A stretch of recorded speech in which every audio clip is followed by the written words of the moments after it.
السلام علیکم ورحمۃ اللہ وبرکاتہ۔ قضا نماز کے متعلق کچھ اہم مسائل، جیسے کہ نیت کیسے کرے، دوسرا ہے نماز پڑھنے کا طریقہ کیا ہوگا، اور تیسرا ہوگا کہ قضا نماز لوگوں کے سامنے پڑھنا کیسا ہے۔ سب سے پہلے نیت۔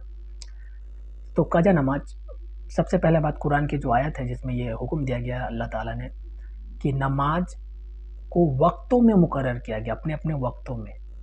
تو نماز کو وقت میں پڑھنا یہ فرض ہے، اور فرض کے خلاف اگر کوئی کام کرتا ہے تو گناہ ملے گا۔ یعنی نماز کو جان بوجھ کر چھوڑنا یہ گناہ ہے، گناہ کبیرہ ہے۔ رہی بات نماز اگر چھوٹ جاتی ہے، قضا ہو جاتی ہے، تو اس کو قضا پڑھنا ضروری ہوتا ہے۔ رہی بات نیت کیسے کرے، تو مان لیں کہ آپ کا آج کل کا کوئی نماز چھوٹ گئی ہے، تو آپ کہہ دیں کہ کل کی جوہر کی قضا اللہ اکبر، آج کی فجر کی قضا اللہ اکبر۔ اس طرح آپ اپنے الفاظ میں نیت کر سکتے ہیں۔ عربی میں نیت کرنا یہ کوئی ضروری نہیں ہے۔ جیسا کہ فتاوی محمودیہ میں یہ سوال پوچھا گیا تھا کہ عربی میں نیت کرنا کیا ضروری ہے، تو فتاوی محمودیہ میں لکھا ہے کہ عربی میں نیت کرنا ضروری نہیں ہے، بلکہ یہ قرآن و حدیث سے ثابت نہیں ہے۔ یہ بات فتاوی محمودیہ میں جلد 9 پیج نمبر 212 پر لکھے ہوئے ہیں۔ رہی بات کسی کا زندگی میں بہت ساری نماز قضا ہے، اسے یاد ہی نہیں ہے کہ کتنے نماز قضا ہے، جسے عمری قضا کہتے ہیں، لوگ اس نام سے جانتے ہیں۔ تو ایسے میں آپ ایک انداز لگا لیں کہ اتنے ہوں گے، جتنا میں مان جائے، انداز لگا لیں کہ 1 سال کا نماز میرا چھوٹ گئی ہے۔ اب رہی بات اس نماز کو پڑھیں گے کیسے، نیت کیسے کریں گے، اس بارے میں ایک بہت ہی اہم بات آپ لوگ یاد رکھیں۔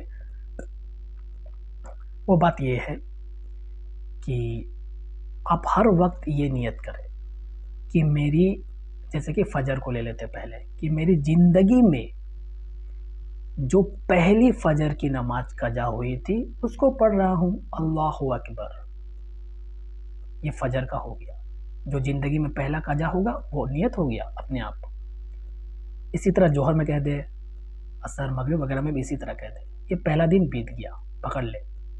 اب آپ دوسرا دن پڑھ رہے نماز، پھر قضا، پھر یہی نیت کریں گے کہ اب میری زندگی میں جو قضا باقی ہے وہ فجر والی قضا، جو میری پہلی قضا ہے فجر کی، وہ میں پڑھ رہا ہوں، اللہ اکبر۔ آپ ہر وقت اس طرح ہی نیت کرتے رہیں گے، آپ کا نیت درست ہوگا۔ کیوں؟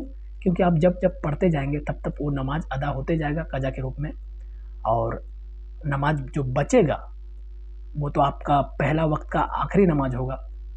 یعنی جب آپ یہ نیت کریں گے کہ میری زندگی میں جو پہلی فجر کی نماز قضا ہوئی تھی اس کو پڑھ رہا ہوں، یہ نیت جب آپ کرتے رہیں گے آپ کا ہر وقت درست ہوگا۔ آج کل پرسوں ترسوں جب بھی آپ پڑھتے رہیں گے یہی نیت کریں گے، آپ کا درست ہو جائے گا۔ اسی طرح جوہر میں بھی کہ میری زندگی میں جو پہلی جوہر قضا ہوئی تھی اس کی میں ادا کر رہا ہوں، اس کو میں پڑھ رہا ہوں۔ تو اس طرح پوری 1 سال اس طرح پڑھتے رہیں۔ 1 سال کی نماز کو آپ 6 مہینے پڑھیں یا 1 مہینہ پڑھیں، وہ آپ کا میٹر ہے۔ تو ہر وقت اس طرح نیت کرنا، اگر آپ کو یاد ہی نہ ہو تو اس طرح نیت کرنا درست ہے، بلکہ یہ سب سے بہتر ہے۔ مفتی طارق مسعود بھی بتائے تھے۔ ایسے یہ مسئلہ فتاوی تاطرخانیہ میں جلد 1 پیج نمبر 427 پر، اور کتاب النواجل میں بھی یہ بات لکھا ہوا ہے۔ رہی بات نماز کس طرح پڑھے، قضا نماز، نیت تو ہو گیا، قضا نماز کس طرح پڑھے، تو عام طور پر جس طرح 2 رکعت سنت یا 2 رکعت نفل پڑھتے ہیں اسی طرح قضا نماز پڑھنا ہے۔ 2 رکعت میں تو دونوں رکعت میں سورہ ملانا ہے، لیکن 4 رکعت میں آخر میں 2 رکعت میں سورہ نہیں ملانا، صرف الحمدللہ پڑھنا ہے۔ یعنی کہ تیسری اور چوتھی رکعت میں صرف الحمدللہ پڑھنا ہے، جیسے کہ فرض نماز میں ہوتی ہے اسی طرح۔ باقی صرف نیت کے وقت قضا کی نیت کر لیں گے، 2 رکعت ہے تو 2 رکعت، 4 رکعت ہے 4 رکعت، کوئی خاص نیم ثابت نہیں ہے، بلکہ نارمل جس طرح 2 رکعت پڑھی جاتی ہے یا 4 رکعت پڑھی جاتی ہے اسی طرح پڑھنا پڑے گا۔